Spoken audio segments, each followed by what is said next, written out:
Hi friends, good morning. आज हम लोग संविधान और उसके कुछ उपबंध के बारे में जानकारी प्राप्त करेंगे, जो लगभग सभी एग्ज़ाम की दृष्टि से अति आवश्यक है।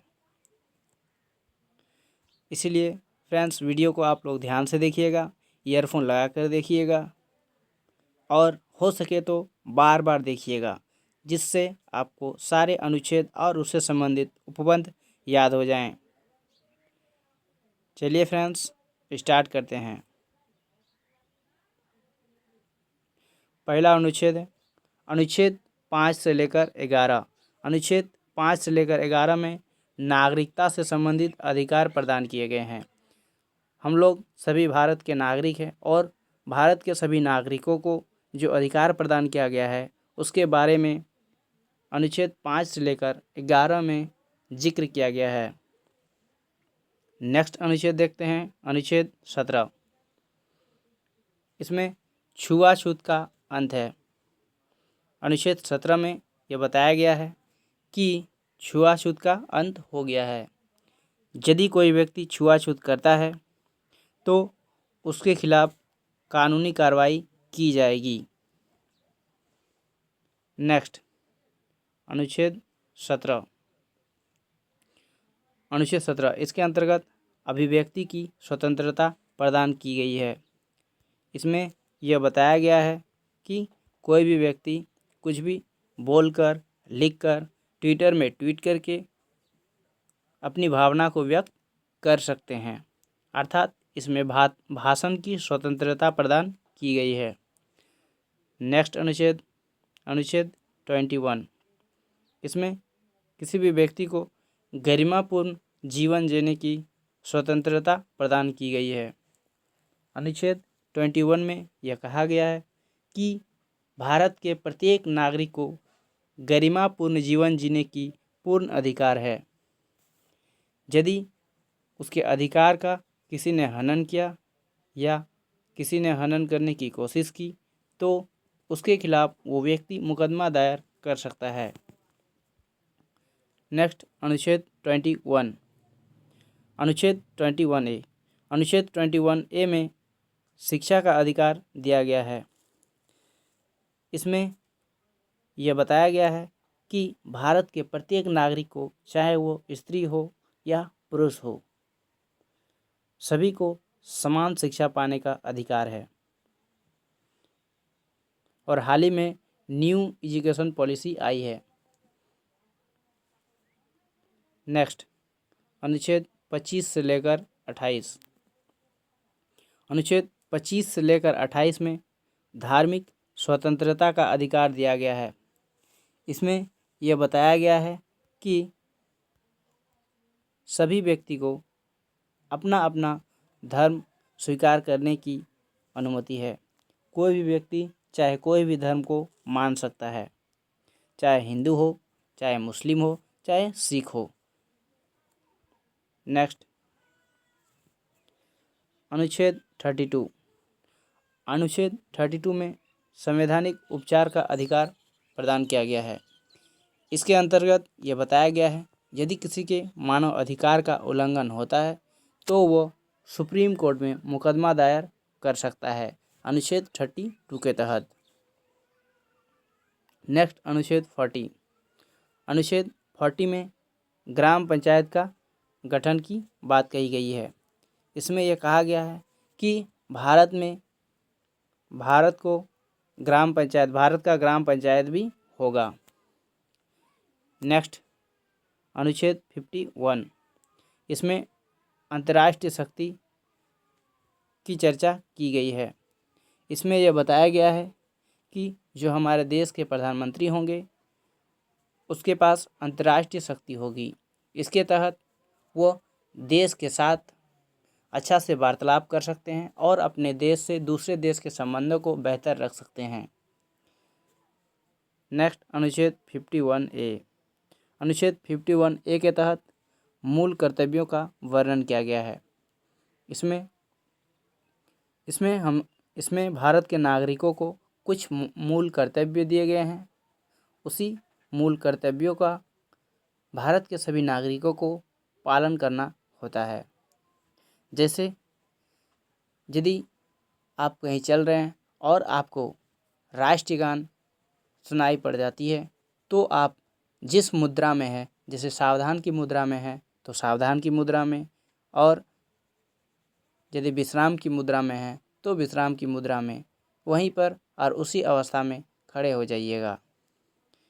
नेक्स्ट, अनुच्छेद 52, इसके अंतर्गत राष्ट्रपति का वर्णन किया गया है।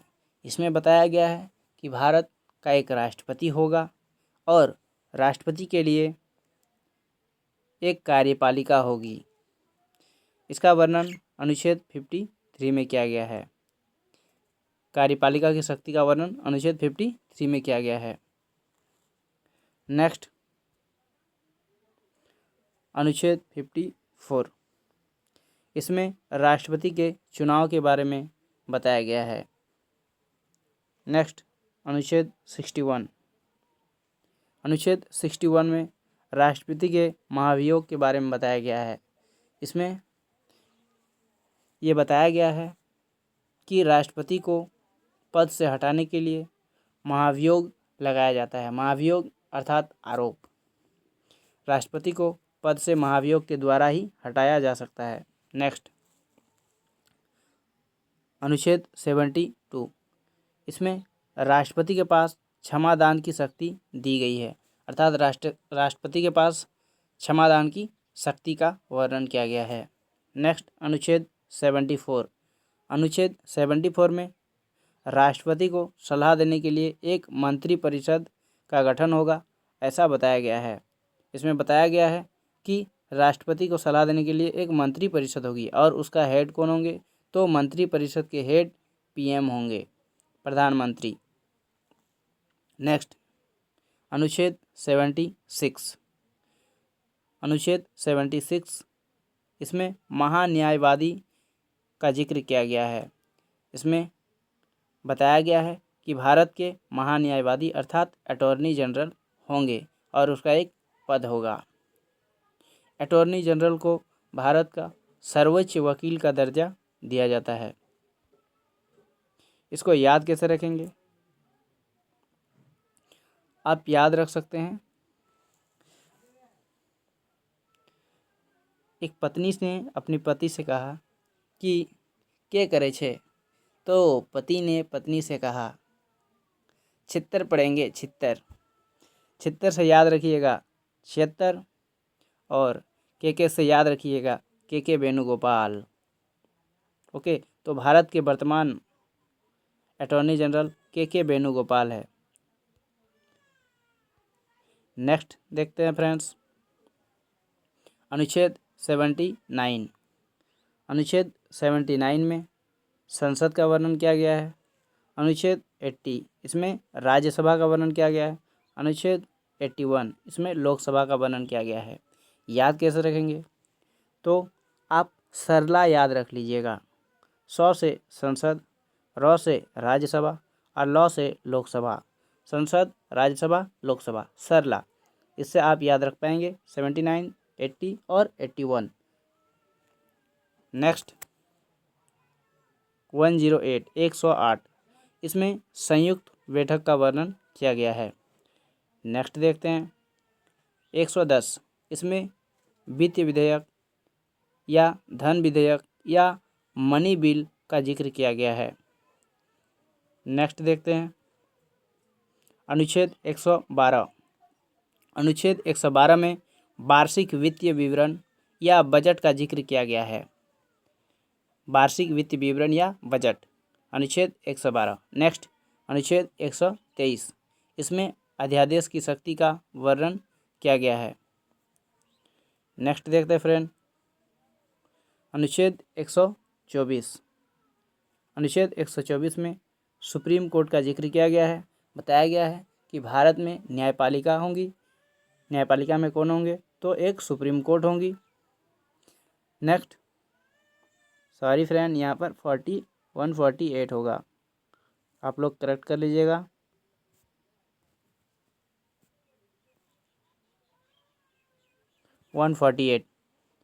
अनुच्छेद 148, इसमें CAG के बारे में बताया गया है, अर्थात control and auditor general, control and auditor general. Next अनुच्छेद 280, इसमें वित्त विधेयक या धन विधेयक के बारे में बताया गया है। वित्त विधेयक क्या है? एक वर्ष में। नेक्स्ट 315, इसमें UPSC union public service commission, इसमें union public service commission UPSC का जिक्र किया गया है। नेक्स्ट अनुच्छेद 324, इसमें चुनाव आयोग का वर्णन किया गया है, अर्थात इलेक्शन कमीशन।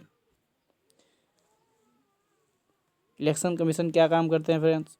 इलेक्शन कमीशन जो भी इलेक्शंस होते हैं, राज्य में हो गए, स्टेट में हो गए, कोई किसी स्टेट में हो गए या सेंट्रल लेवल में, ये सभी इलेक्शन कमीशन कराते हैं। राज्य स्तर पर राज्य स्टेट इलेक्शन कमीशन होते हैं और सेंट्रल स्तर पर इलेक्शन कमीशन होते हैं।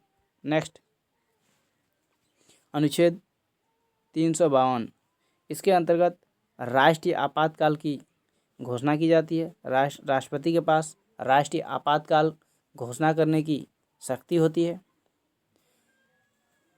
सर्वप्रथम राष्ट्रीय आपातकाल कब लगाया गया? तो सर्वप्रथम राष्ट्रीय आपातकाल इंदिरा गांधी के समय लगाया गया था। ये बात याद रखिएगा फ्रेंड्स।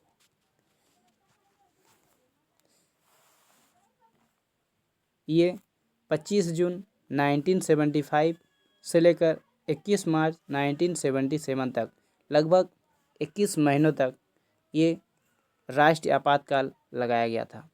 इसकी घोषणा किसने की? तो तभी के तात्कालिक प्रेसिडेंट फखरुद्दीन अली अहमद ने। नेक्स्ट देखते हैं फ्रेंड, अनुच्छेद 356, इसके अंतर्गत राष्ट्रपति शासन का वर्णन किया गया है। इसमें बताया गया है यदि किसी राज्य के किसी भी दलों को पूर्ण बहुमत प्राप्त न हो तो वहाँ पर राष्ट्रपति शासन लागू की जा सकती है। इस शासन के अंतर्गत क्या होगी? तो इस शासन के अंतर्गत उस राज्य के जो भी कार्यभार होंगे वो राष्ट्रपति के हाथों में आ जाएंगे और उसका नियंत्रण सीधा केंद्र से किया जाएगा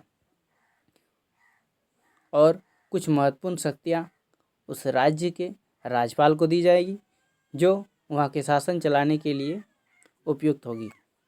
नेक्स्ट अनुच्छेद 360, इसके अंतर्गत वित्तीय आपातकाल का जिक्र किया गया है। नेक्स्ट अनुच्छेद 368, इसमें संविधान संशोधन के बारे में बताया गया है कि संविधान को संशोधन कैसे किया जाता है। नेक्स्ट देख लेते हैं। ठीक है फ्रेंड्स, इसी के साथ वीडियो को समाप्त करते हैं। मैं आशा करता हूँ कि आप लोग इस वीडियो से ज़्यादा सीख पाए होंगे, ज़्यादा से ज़्यादा जानकारी प्राप्त कर पाए होंगे। ओके फ्रेंड्स, इसी के साथ इस वीडियो को समाप्त करता हूँ। यदि आपको ये वीडियो पसंद आए तो लाइक, शेयर और कमेंट ज़रूर कीजिएगा और अपने फ्रेंड्स को शेयर ज़रूर कीजिएगा।